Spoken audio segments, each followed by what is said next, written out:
Welcome back to the Context Coaching Podcast. We are joined again by my friend Rafael Sevilla of Modoc High School in the great far reaches of the northern corner of the state of California. Grab a map and look at it if you want to know where it is, but his story is awesome. Listen to the previous couple episodes, but we'll do a quick review for those of you that don't want to do that. Coach, thanks for being here today. Of course. All right, give us the elevator pitch here. Where are you?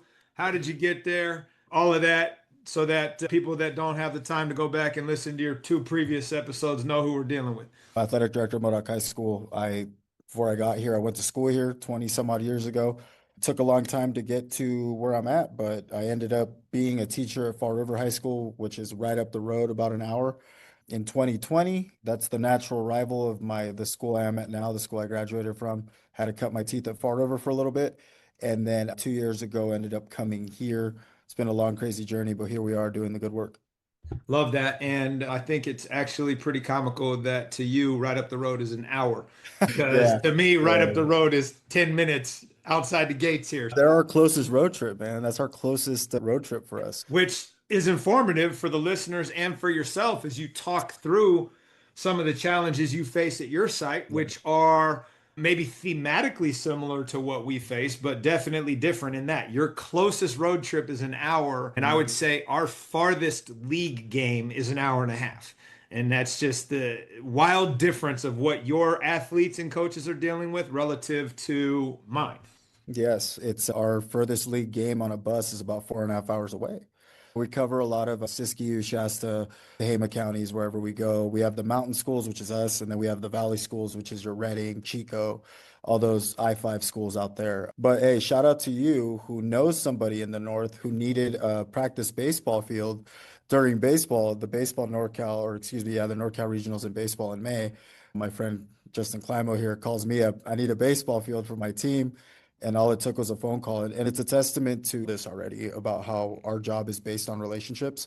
It took me making a phone call to Wairika, Jason Freitas up there. And he's, yeah, man, whatever you need. And so that's built on rapport. And that's what I pride myself in, my man, is the relationships I build with other schools. So. Yeah. And I would echo that. So people that are listening, we got connected at a conference. He reached out, wanted to be on, and we've built a relationship, and it's paid dividends for both of us over the years. Coaches, athletic directors, parents, whomever, athletes, build your network and pour real energy into it. Like I joke on the pod all the time that relationships are like bank accounts. You got to make some deposits before you make withdrawals. And a big part of what we do is logistical, but relationship based around that. And so that brings us back. Hell, man. So we're going into year 3 full-time, right? At Modoc or year 2? This is year 3. Okay. Year 6 altogether. Yep. And you talked at the conference this year. I did. And you spoke about the journey and how you got to where you were. And I'm most interested to start. What was the feedback from that? What was your takeaway from that presentation? How have you been able to leverage that into continued growth and development for your student athletes at your site? The crazy thing about it is that they took away I thought I was going to have a lapel mic and I'd be able to walk around. So I'm a hand talker. So that kind of set me back a little bit up there. But the message was overwhelmingly a positive response because especially like in our area, we have a lot of people that are doing different jobs. A good friend of mine up in Beaverville and Trinity, Todd Canfield, he's the director of their food services too. And hey, you want to be athletic director? And he's like, yeah, let's do it. And that we have now parallels are pretty well there with the journey, but the response that I've had has been emails like, hey, I love being the person that can answer this, right? My phone and text messages. Todd calls me all the time, texts me all the time. I'm not complaining about that. I love being able to help other people and set other people up. It doesn't matter if they're my student athletes or a colleague's student athletes. I'm always trying to set up those student athletes as much as possible. That particular presentation allowed me to open up a little bit more to these Modoc kids who haven't heard my story that much. Getting a lot of recognition on the socials for talking with you, for my brother and my sister plugging the CSADA appearance too. It's just, man, I'm truly blessed to have all that. And I'm always going to be about my student athletes being first. That's just who I am. But also helping other athletic directors get in that mentality as well as what that presentation opened up to me. No doubt. Can you put your finger on anything tangible that came out of that? Like, for example, a couple years ago was when I did it and met you, right? Yeah. We were able in our fluke run last year to be able to get access just based on our connection. Anything else that you can be like, actually, you know what? this specific thing came out of that that I've been able to now leverage and utilize to either help myself grow, help my school, whomever. I think on a personal basis, I think it's job offers. I've been hit up, I've interviewed at different places. I always interview though. I like to stay fresh. I really do. I don't want to be caught in a thing where like I'm not being able to interview after 5 years and then I go into an interview and I'm caught with deer in headlights. So I think those opportunities, tangible itself, it's, hey man, heard you speak, got your contact info from your whatever was behind you. What do you think about doing this? And I'm like, whoa, okay, I'll hear you out, but I'm happy where I'm at. There's, but again, you know this better than I do. I'm operating on a stipend, right? And there's people that do our jobs that are athletic administrators and that actually get six figures to have these release periods and just be ADs through and through, which is the dream for me. But the dream for me is at the collegiate level. I'd love to have the AD program be an AD of a big time program or even a small community college. But yeah, it's just those opportunities have arisen and I love that. It's more networking, man. No, that's great. And my follow-up for that is maybe a little bit different in that you're at your alma mater like I am. And given wherever you are on your particular journey, I get things that come through all the time as well. And I'm not super interested in them basically because of where I'm at and Yeah. in my commitment or ties to this place, right? And you mentioned the college thing, and I don't want to touch that with a 10-foot pole given the current, I like the get way that. that nonsense is, right? Anyway, all of that to say, how does that factor into what you say yes to or what you say no to, even in regards to just exploring or hearing someone out versus it's just like archive? How do you decide that? And this isn't really about you per se, as much as a lot of our colleagues, and I don't know if you have them at your school, but I'll work with people who it's not front of mind for them to tell our principal or our president that, hey, I'm interviewing for this job because like they feel a certain way about it. Where I Yeah. look at it as you want their support Yeah. because if you don't go, you're validating that you're in the right place. So Yeah. that big picture, as we share our own experience with our colleagues, give me your thoughts on that. I think first and foremost, man, like I'm a faith-based guy. I think you always have to turn to two things, and that's your family first, because they're where you're going is where you hope that they follow you. Two is put your faith in God as well. They're leaving Fall River was tough for me. Obviously, my daughter was here at Modoc, but there was a lot of prayer, there was a lot of conversation, there was a lot of soul searching when it came to that. I love my daughter; she's number one, along with her four siblings. But that jump from being in a place where I was happy to coming back to my alma mater was huge here. And so there was a lot of I had to go tell my principal at the time, which you just brought up, that you want those people support. She was supportive. A lot of the kids were not supportive of me right away, but they understood the decision after the fact. But I did have a lot of support, and there was a lot of people in that community that didn't really support what I was doing. But it was the first time in my life that I actually was like, you know what, I'm gonna go choose my kid and we're gonna go from there and see where that takes me. And here I am. And but I honestly answer that question, man. I think it's a lot of like soul searching, being able to talk it out with your family, and then if you have a relationship with God, talk it out with God as well. Yeah, and I appreciate that. And as you're coming into year three, small school environment, small town environment, probably very different than a bigger school setup where you have 9 high schools in the district or 10 where I once came from, and you might know one or two people at the district office to you probably know everybody down there. You're probably on a first name basis with a superintendent and you see them on the weekends at the diner or whatever it happens to be. Like, can you talk a little bit about what that's like in a town like yours, at a school like yours, like how those relationships are intertwined and what they're like both at, let's say, Fall River and now at Modoc, and Yeah. maybe if there's any changes going on there?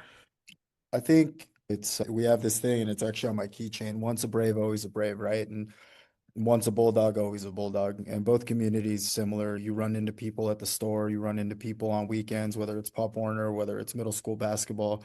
People know my phone number, people know where I live. Those dynamics are on the positive side. I just had a kid lose their mother in Fall River that I taught, and that community's rallied around him like crazy. It's the one thing that like Fall River offered. They drop at any small community for that matter, but in this particular case, Fall River, they'd give you their shirt off their back. They did the same thing for me when I didn't have a place to live and I was working in Fall River. People offered their homes, et cetera, et cetera. In Alturas, same way. Those are all positive things. The community just falls behind you when you need them. On the opposite side, the small town politics exists, right? Where, what your last name is, the perception is that's what goes, right? Being on a first name basis with people has its own positives, has its own negatives, but until you live in a small town, you don't really know exactly what it is. Like you said, I graduated here now 21 years ago. There's still people in this town based on who I was 21 years ago that don't mess with me. And that's fine. I'm okay with it. I live and breathe another day because I know I'm not the person I was 21 years ago. And I get it. I respect those decisions. The difference between both communities is that there's a championship culture in Fall River, and they're on a downhill slide right now. Like the school's losing kids, but yet that championship culture remains. And we're gonna work hard. We're gonna work our butts off. There's gonna be probably about 14 kids on that football team, and we're gonna try everything that we can to be successful. Here, we're a much little bigger school, but I think, and as controversial as it might sound, the status quo is okay. And the status quo is mediocrity. And that's just something that I don't know. I don't know what that standard is set. We've had moments here, like for instance, our girls basketball squad here has had back-to-back section championship appearances, has hosted state playoff games for the first time in God knows how long. And they seem to hold the torch of moving forward. Now, that's not to say that our other sports, like our traditional sports here, our wrestling team puts up banners like it's going out of style. Our golf team does the same thing. My soccer team this year, for the first time since 2005, we had a winning record to end the season. Back-to-back playoff appearances, back-to-back first-round losses, but still, that's besides the point. We're there. You got to Um, start somewhere, we coach. got to start somewhere, right? And so I think it's this culture of why would we want to change things? And a winning culture, and you know this because we follow each other on social media, and I'd be biting off your posts left and right. Like a championship culture is what you accept. Like the lowest form of what you accept is what goes. And so here we can talk about wanting to change things and wanting to win and do all these things, but that's hard. Like it's hard to maintain a championship culture. It's hard to maintain like people doing the right things. So the easy way out is to continue to be mediocre. And that's you making excuses. And that shows up in a number of ways.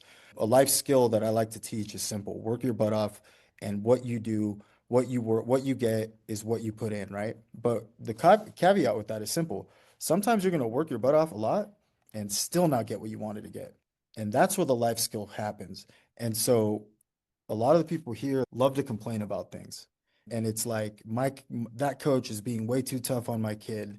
They're playing the other kid because whatever their name is, or vice versa. And the crazy thing about it is that a lot of the people that complain are like, you're talking about a guard and a center in basketball, right? Why is that center playing over my guard child, right?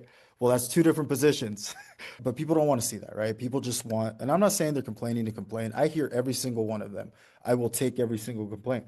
But man, it's exhausting. And that's the difference in cultures, my man. No doubt. It's funny that you mentioned that. So Greg Klink, Chico State guy, you're probably familiar with him. He's Mhm. actually here today. He's going to talk Oh, to our entire group of fall athletes about building a championship culture. So once he retired, he's out there on the speaking circuit now. I invite you to bring him up and talk about this good. specifically because that's what he's doing now. That's And awesome. ironically enough, at 3:15 today, when we get off the call, he's here to talk about that. That's awesome.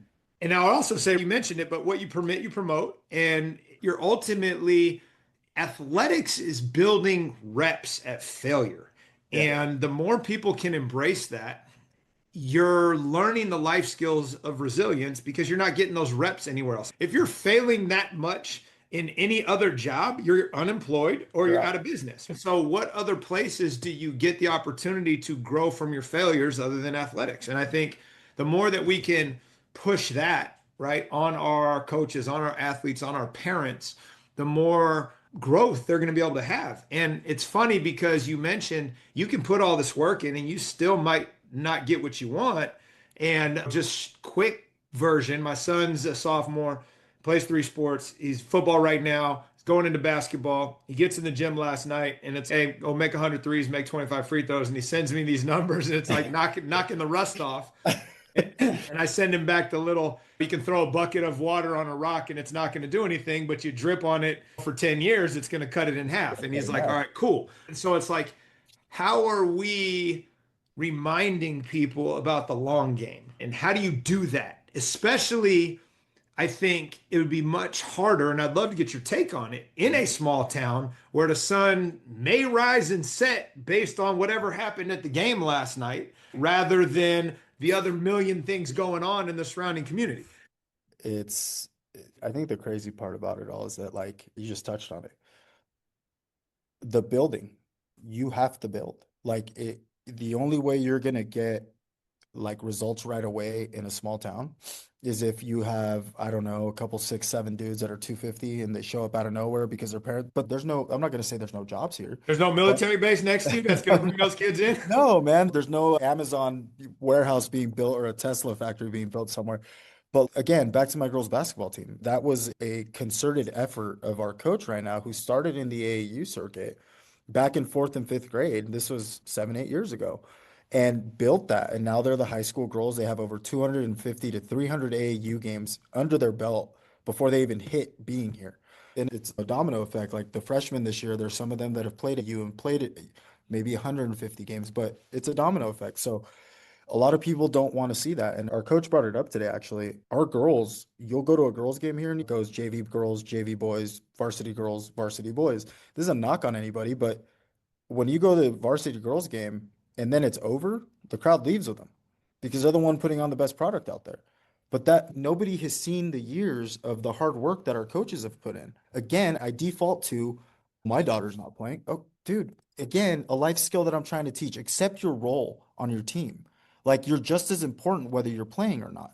And that's something that I strive to teach with my soccer team. Like I had 19 kids this year, biggest team I had this year, and I had 13 sophomore and freshmen because we're a whole varsity team. We don't have a JV for soccer. I have 13 sophomores and freshmen, man. 13 underclassmen. You don't think for a second that's my building project? Like I know that. But they're not going to play year one and maybe not year two. But I'm asking them to hang on because I get to develop them at practice. I get to develop them like they're the long-term solution for what I'm trying to do. People don't know about those things. It's also interesting, and we're going to pivot off of this, but I'll give you a few more nuggets to take with you, right? So you star in your role while you're training for the one you want. Yep. That's number one. Number one. Right? And number two is like life's not fair. It's Like not. just deal with it and don't wish it were easier, get better. That's the simplicity of like how we message to kids. You get Yes, the same I hear t-shirt. you. Don't wish it were easier, get better. Solves Yeah. all your problems, right? And I don't think people in general are wired that way. They have to be trained to do that. And Yeah. they also have to see some kernels of success and payoff. So it's, yeah, I'm in this role right now, and my job is to stand here and be an elite teammate and cheer. But where am I seeing the benefits of the work I am putting in when it is not directly related to playing time? Yeah. And one of my best friend growing up's dad sent me an email the other day relative to his grandkid, and it was just reflecting on the season, and it's, let's not get it twisted, in his words, playing time is the coin of the realm, right? And so ultimately, like, that's what parents feel and that's what kids feel, right? They're showing up to watch their kid play. So as we carve out roles, as we try to get kids and families to embrace roles, right? What's the reality of that without that being the payout? And I don't know Mhm. the answer to that, but that's something that we always wrestle with when it comes to real opportunities. I'd be sitting here and telling you, just use the words, don't get it twisted. There was a bunch of nuggets of success that I didn't have. I had to learn that. I mean, I'm a positive Patty now, but from 18 to about 29, I was not. And the minute I decided to be a little bit more positive about things that are going on around me, even just the mindset, things started to get a little bit better. And I feel like we live in a world right now where like we want the instant gratification, and you hear that a lot. It's almost cliche now. But these kids are almost wired to be that way now. We're like, I'm just going to show up. They're going to give me a jersey and I'm going to get out there. I don't know if somebody forgot to tell you that you actually got to go to practice and you have to be there every day and you have to make a commitment and like you have to be ready. You're either going to be A, B, or C. I mean that's just for layman's terms. Like that's where players lie, right? And if you're an A player, you're going to get the time. If you're a B player, you better be get ready to get the time because if A gets hurt, you're going to step right in. And if you're a C player, you got to work even harder, but you still got to be ready. And people forget about that. That whole process has been lost somewhere. And again, in a smaller community, it's a little bit more amplified. I get the phone calls, I get the emails, I get the sneers, I get the looks. The looks are always fun walking into a gym, man. Those are fun. And I'll give you an example. I think I ruffled some feathers a couple weeks ago where there was something was said to me about my volleyball coach. Okay. And my volleyball coach and I have a great relationship. And even if we didn't, I would have gone and told my volleyball coach what was said. You want to know why? Because I want them to be better. I want them to understand, like, it's a small community. This is what people are saying about you. But I want that transparency to exist with me. Like, I spent a long time being not a person of my word, where like I do it over 100% now, where like I try to stay true to my word, mean what I say. So I go and I talk to that volleyball coach. Of course, it's a small town, it gets out. She gets a text message from that person saying that conversation was taken out of context, which is a fancy way of saying I'm a liar. Now, now, I just told my volleyball coach, that is what it is. I said what I needed to say to you. Hopefully, you understand where I'm coming from. I'm going to support you anywhere that you go. I just don't want people being fake to your face. Simple as that. Yep. And what I guess the feedback is a gift. And if you're willing to receive it, there's always opportunities to grow, right? Yeah. And when we're not open to it, and yeah, it doesn't always feel good, but there's opportunity in the truth and in the feedback loop. And you might not agree with said parent. You might not agree with AD telling you X, Y, Yeah, and Z. absolutely. But at the end of the day, if you didn't get the feedback, you think everything's fine. And Yeah. that is more dangerous to you and your relationships with your athletes and their parents than having it and being able to make a choice as to what you want to do with it. Yeah, so my principal a couple years ago told me, I can't remember, she told me I take things too personally I can't remember exactly what was said, but I was mad for about 25 seconds. I was like taken aback. I'm like, but the more you think about it, the more you're able to be reflective. Like, you want that feedback. You want to be able to do that. I'd rather 10 people walk to my door right now and tell me what I'm doing wrong or what they perceive that I'm doing wrong, and then take the 10 seconds each person to be offended by what they said, and then spend the next eternity trying to be better. Because that's what we're supposed to do. We're supposed to get better at our jobs, man. I'm not sitting here saying I'm being perfect. I take whatever constructive criticism I possibly can because it's a life skill for my student athletes too. If they see adults being able to say, I was wrong, I need to work on this. Hey, I like your way a little bit better. Let's work on that. The kids can start working like that too, right? For I mean, sure. And yeah, I think that's the lesson, right? And it's as an athlete when you receive coaching, as a coach when you receive feedback, as a parent when you're giving it, right? As a yeah, parent when you're receiving it from the coaches, right? You might not agree.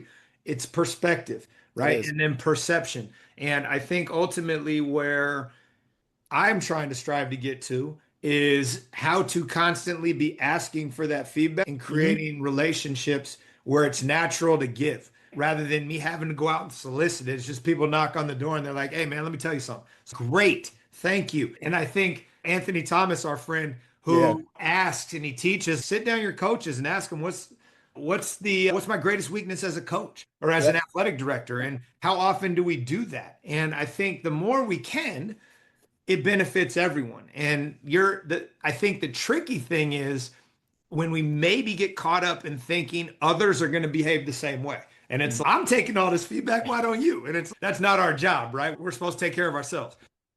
I think we also the strive to be better. That's something that I wish I would have had a long time ago. There was always this dreaming, dreaming, dreaming. I'm gonna get somewhere. I'm gonna get somewhere, but I was never really doing something for it. So here I am now, and it's like I love doing this job, my man. I love coming into my classroom and getting to be a classroom teacher. Yeah, I love having my hands in all the sports. And by hands, like I love being a part of it all. I am not a micromanager. I love getting to know know people, build relationships, just like I do in the AD world. I love having the relationships with my coaches. Like I said, even if I didn't have a good relationship with one of my coaches and somebody said something about them that I thought they should know, I would tell them. It's just being open lines of communication. And it's funny that you bring up, hey, what can I do better as an AD? What's my biggest weakness? Over the last 2 years, we've released surveys to our community and our student athletes at the end of each athletic season. And we'll do it again this year. And they're not super AD specific, which like I might throw a couple in there because, like I said, I love the feedback. We talk about the complaint system, right? So we send out these end of season surveys to parents and to student athletes. And of course, the student athletes, if they open their email, they'll do them, right? Because they go their school emails. But we pump it out on social media. We make an announcement. We make calls home. Hey, fill out the end of season fall survey. On the parent side, I think in 2 years, I've had 8 responses between 6 surveys. Think about that. But again, the complaint train it's more vocal. The who is more vocal. And you want to tell Sally who's going to tell Jenny who's going to get back to your wife, and it comes back to you in this area. And those are the differences that I think you and I were trying to talk about when it comes to small community. When you give them an audience or like a microphone to get to it, which a survey is that. That's what the survey's for. It's anonymous. I'm not even collecting emails. Please tell me how you feel. You don't get the response that you think you would. It's interesting how that works. And I guess my best prediction on why that happens is a lot of times, and I find this in myself when I get home at night and I'm talking to my wife and I'm going through the day and bitching about whatever. I'm just more offloading it than looking for a solution. And it's Jenny talking to Emily, to Michael or whatever, might also be like just processing their feelings and what they're dealing with rather than, hey, I want this to change. But who knows? I got one more question on this and I want to pivot into some bigger picture stuff. Small school, small rosters. What we've run into over the years, especially in a program like football, is you don't have twos. So if a guy's missing practice, like you're still playing them because you have to. And so we're at a place now where we're having enough success and enough retention where we're not necessarily in that same boat, which then puts a lot more pressure on your peers to be the standard. How do you navigate that? Because I'm sure it's very similar. It's funny that you mentioned that because I got a question today from my varsity coach. Actually, I'm reading the text message right now, and it has to do with this. Like, we had the same problems in Fall River too. The year that we won state, we started out with, I think, 13 kids on the varsity. And I remember so we went state in December. So I'm flashing you back in 2021 from December all the way till July or August when you're starting to ramp up those summer workouts. And both my coaches are out there by the locker room. They're like, man, if this commitment doesn't keep up or this season's going to be crap. And I'm like, it's July. You know what I mean? But again, those problems do persist. We have a lot of kids that play both ways. They play offense and defense. That was the question from my coach today was like, what do we do about kids that are missing, that are telling us they're missing practice to go help their parents? And Which may or may not be real. Who it knows? may or may not be real. It's the culture that you install. We just talked about this, right? If they're indeed helping their parents and they're holding the line of you miss practice, you're not going to play, then obviously they're going to get a phone call from mom and dad. Hey, they're helping us. They're doing this. Okay, cool. Communication helps everything. But also, we're going to have to set this standard for the rest of the kids because we can't be saying, oh, Johnny over here is helping his parents, but you're lying about helping your parents.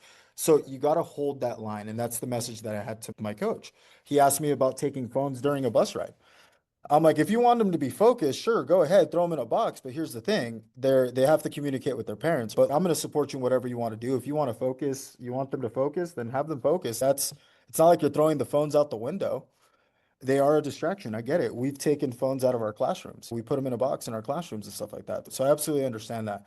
I think it's just about setting the standard that you want to set. And I give full autonomy to my coaches. We have a handbook. We do all this stuff. I'm going to support them any way I can. No, it's small school challenges, man. Where hey, and that's where for any of the athletes listening, let me just give you this nugget. If you are taking advantage of that challenge that the school is facing Mhm. to do less than your share, you are undermining the success and growth of not just yourself, but everyone else Absolutely. because they need you and Absolutely. they can't afford to not have you. So you Absolutely. tapping out because you got the sniffles one day. I mean, there's a domino effect that happens that you're not thinking about. And I invite you to zoom out a little bit and think about what that looks like for everyone else, Bigger picture is especially always hard. yeah, especially in big roster sports where you need enough guys to practice. All right, let's pivot. I don't even call it small schools. Let's just talk about challenges that you're facing that you're trying to solve in regards to numbers, in regards to facility, in regards to hell, I don't know, bond money. I don't know how things work up there. But what are some of the things that keep you up at night that you're trying to give these kids an experience and you don't know how to solve something? Been blessed with being able to get uniforms that I want here. The district's very good. They allocate money. Absolutely love it. Of course, in the back of my head is when does that well run dry? But I did my best in 3 years. Over here, I'm pointing over to my left here, but my classroom also is doubles up as a storage area because all my uniforms. Things that keep me up at night.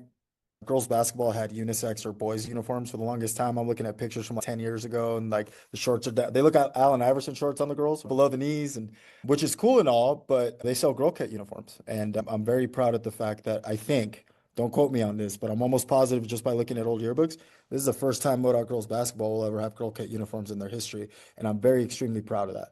And of course with that, because again, you don't care about fill in the blank. One of the girls on the girls wrestling team comes over to me and says, "Hey, can we get female like specific singlets?" And I'm like, "Yeah, heck yeah. Walk me through it. What do you mean?" Because again, I am not a wrestling guy. I love WWE, but that's two different things. The hand-to-hand combat is legit. Get into Modoc wrestling's dope. Like that's far be it for me to tell you.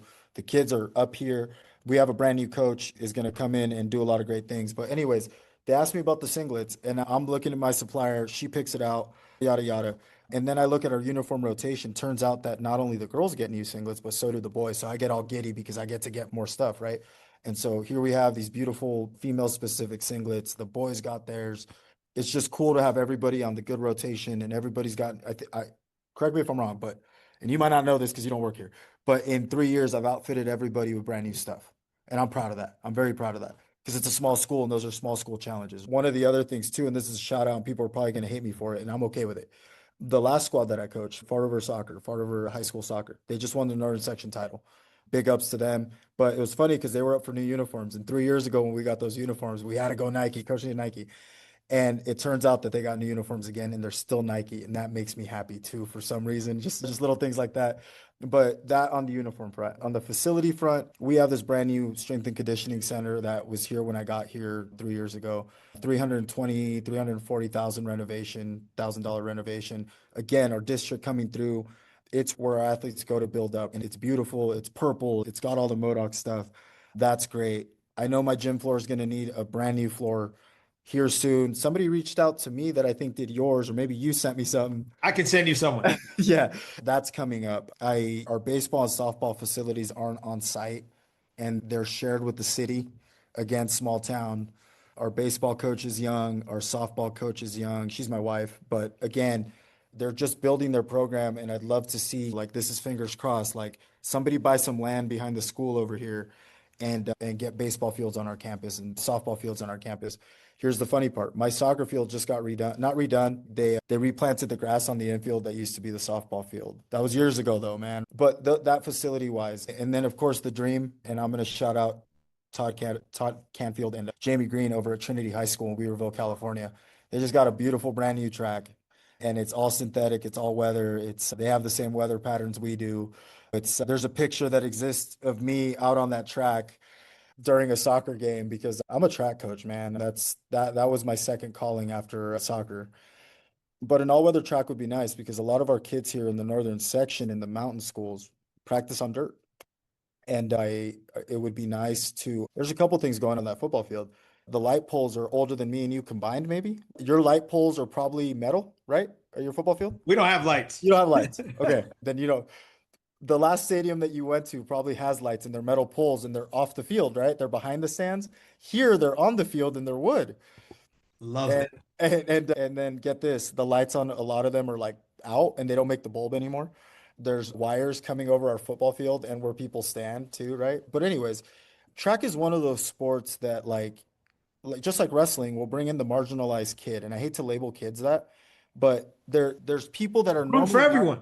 right. Yeah, exactly.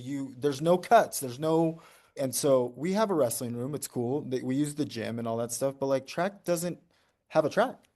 And so for me, we're sending our kids down to the valley. All the valley schools have tracks. The Northern Section Championship is hosted at West Valley High School, where they have a synthetic track. Mount Shasta, where our league meet is a synthetic track. I would love for us to get the ball rolling on a track here. And we tried, and apparently we did it the wrong way. But again, status quo is okay here. But what And does that look like in regards to funding? So you said the district took care of the $350,000 strength in conditioning facility. Now, Mhm. is that budgeted dollars that they've had to stockpile over 10 years? Are there bonds being written? Like, how does funding in an area like yours work? How many schools fall under the regional Yep. area when a bond happens? Like all So, these things that I don't really fully understand and yeah. appreciate, but what is your knowledge of that? So I wasn't here for the strength and conditioning. So I happened to walk in. I'm like, "Ooh, brand new weight room. Heck yeah." I know that we receive LCAP monies. That this is just me in my baby phase of being an administrator because I just finished my program to be an administrator, got my credential. There's the way, again, small town, there's money in that bank, right? That's what they say. They're building what was supposed to be a $6, $7 million gym behind is actually supposed to be a district kitchen, but now comes with a gym, and that project's being done right now, but it's overrun a certain amount of money. I don't know those particulars, but And there's money, and right? that's par for the course That is par for post the course. COVID. Yes, absolutely. But again, we have a teacher on site who is excellent at writing grants and has gotten us a Bill Belichick grant to redo our baseball field. Got a $10,000 grant from the Bill Belichick Foundation. And as much as I hate that name, it comes with money. As a Raiders fan, that's a tough name to hear. But that's besides the point. He's gotten us some monies over there. He got us money for radios for our staff here that operate on a police channel, and the police channel gets a radio too, free of charge. So he's good at writing his grants, right? He had written a Parks and Rec grant for us for this track because if you know anything, it's better when you go ask for money, it's better to come with money. And so that's what we were trying to do. And apparently we did it the wrong way and the board didn't like it. And so I guess my further question with that is like, what is the right way? What do we do? How do we get to this? And so those are just particulars. Maybe we got a little excited, but change is hard to come by in small towns. Yeah, and I don't know, but I know call my boy John Radcliffe at Greenfield High School because he addressed exactly what you're talking about when the money ran out when they were building the school Mhm. 25 years ago and over time to finish off the stadium and do certain things through grant writing, through some of these other things. Again, one horse town, and I say that lovingly because I don't know the other phrase for it, but it's similar setup Uh, in that athletic director network, that administration network, where maybe, okay, what did we do wrong? Tell me, Yeah, like, how do we go in and do this the right way so that you and your district office are walking alongside one another absolutely. versus being running into each other. I don't know the answer, but reach out to John. He can help. And then when you mentioned the board got, let's say, upset and Yeah. whatever, they have requirements from the Mhm. state, right? From the Fed Absolutely. that they have to, they're fiduciaries in certain Yeah. ways, right? What is that relationship like? And how have you found over the years more success partnering versus potentially having friction? Like, how are you working on that relationship again in a small town where you on a first name basis with them? Whereas it like when I was at El Camino for 10 years, I never met the superintendent and I met Right. one person on the board because they happened to be a parent. I feel that. So here's the thing. You know those people. You've known them before. I went to school with one of them. One of them is our golf coach's wife. Those relationships go on and on, right? For me, everything's a conversation. I don't want people to think that I'm not approachable. Matter of fact, I love being approachable. Everything's a conversation to me. Everything is I do recall a couple months ago when I met with our new superintendent, I made a mention about how it's a small town again, that apparently our board president doesn't like grants. And she said, "Hey, that's coming back to us that you're saying that." And I'm like, "That's because I am, because that's what I heard. Like, I'm not going to sit here and tell you that I'm not saying what's coming out of my mouth. That's just what I've heard. But the communication needs to keep happening, right? That's my biggest thing. Tell me what you need me to do. I've also heard through the community, through a friend of mine, that like I need to be better about thanking the people that came before me. And I'm like, okay. And that was based on what my idea for the track was. Like, I'm not going to tell you I don't know what that means, but I will tell you that I have no problem honoring the people before me. But the thing is that, like, my job is to put student athletes first, and nothing's ever going to change that. So, as much as you want me to grandstand or shake hands, hold babies, anything like that, for me, it's much more important to communicate and find out where can we get to an agreement where our kids come first. Not your kid, all kids, because that's a problem here too. When people say that they're all about kids first, they mean their kid. And that's huge here. That's what John always asks too. Whose kids are most important? Like All of all them. of them. And so I think, again, I'm not with you. Yeah. Part of thanking those that came before you might also have to do with, yeah, you grew up there, but have you dug into your history to figure out how we got where we are? And I Yeah. think ultimately, as people come in here, and now I'm one of the OGs, part of my frustration at times is feeling that nobody bothers to ask, how is this decision going to land with the people that have been here a long time? And I Yeah. think maybe that's the feedback that they're trying to offer.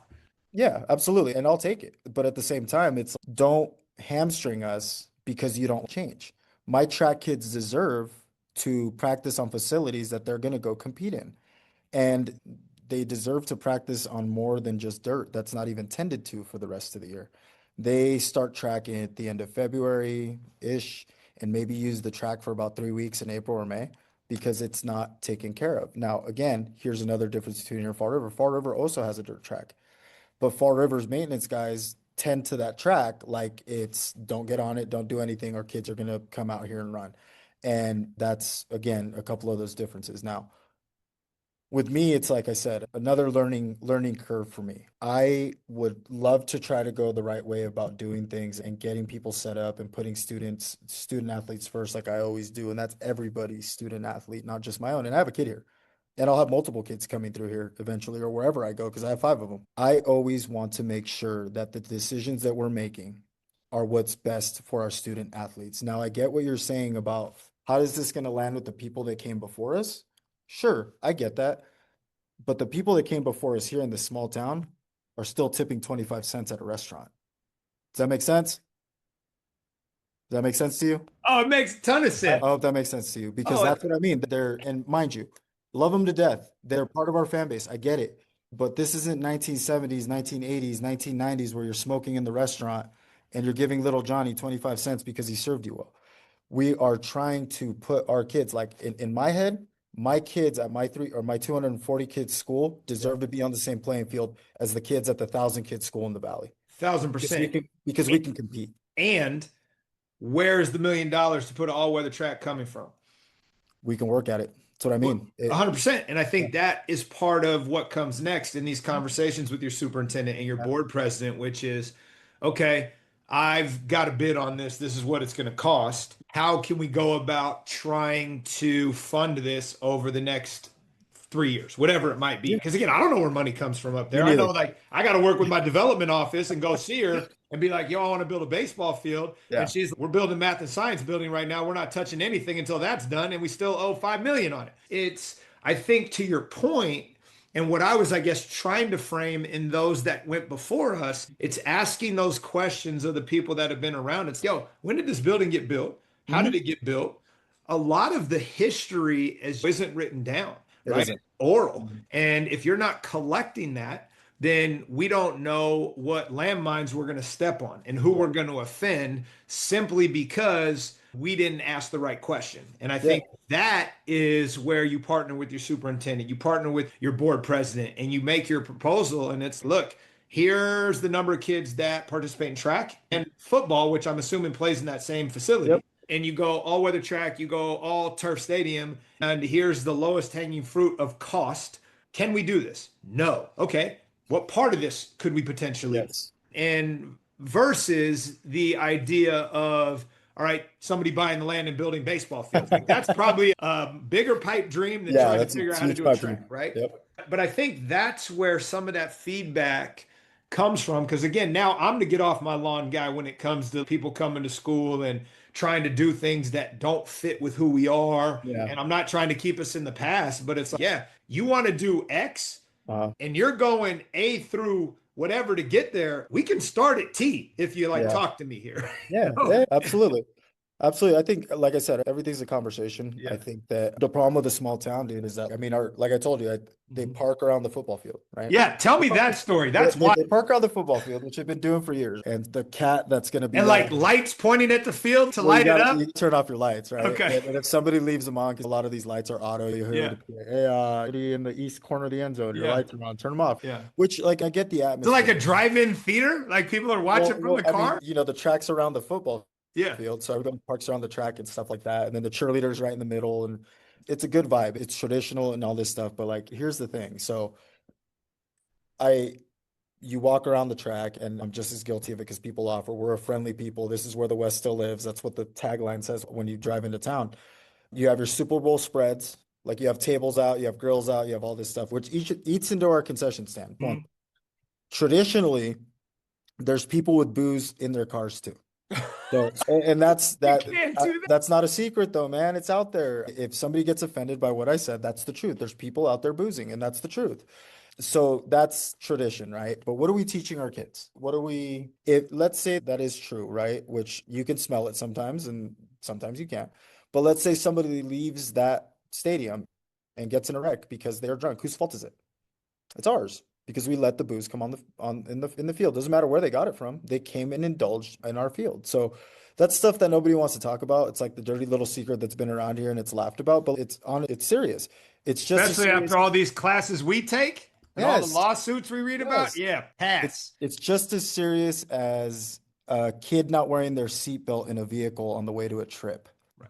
Is it not? Would you not agree? It's just as serious. 1000%. At least I from my mean, lens, like I'm yes. hitting a million miles away from that. Yeah. So it's just, like I said, the tradition's cool, man, but this is also the same school that used to trot out somebody in a Native American costume and during homecoming on a white horse and put the spear in the middle of the field back in the early 90s, late 90s. And It's a brave, always a brave, once a coach. brave, always a brave. Again, open to conversation, open to discussion. I'm just trying to put my kids first as much as possible. I love that. Oof, so much we could talk about there. I got 2 minutes left. All Give me good, a bro. few closing sound bites for us to ride off into the sunset this time.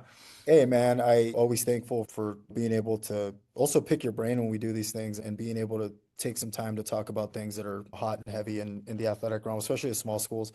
Always going to plug my school, Modoc High School, 900 North Main Street, Alturas, California. A lot of people here that do God's work, whether it's our math teacher, English teacher. A special shout out to Mr. Paul Travers. He was my assistant coach this year. He's an English teacher here. A heck of a tactician when it comes to soccer. That man taught the offense better than I did the last 6 years in 1 year. And I want to give him props for that. Obviously, also my kids, my student athletes, even my students at Modoc High School, who are going to shamelessly plug the crap out of this once it hits because they love doing that. But I do it for them. And obviously my wife, my kids, and all that stuff too. Those are good sound bites for me this time around, sir. Oh, and go Dodgers. Appreciate that, man. I love having you on. Looking forward to seeing you at some point. Yes, sir. And the chances of me getting that far north are few and far between, but you never know. You never know, man. It's a phone call away. Whatever I can do for you, brother. You All know right, that. later.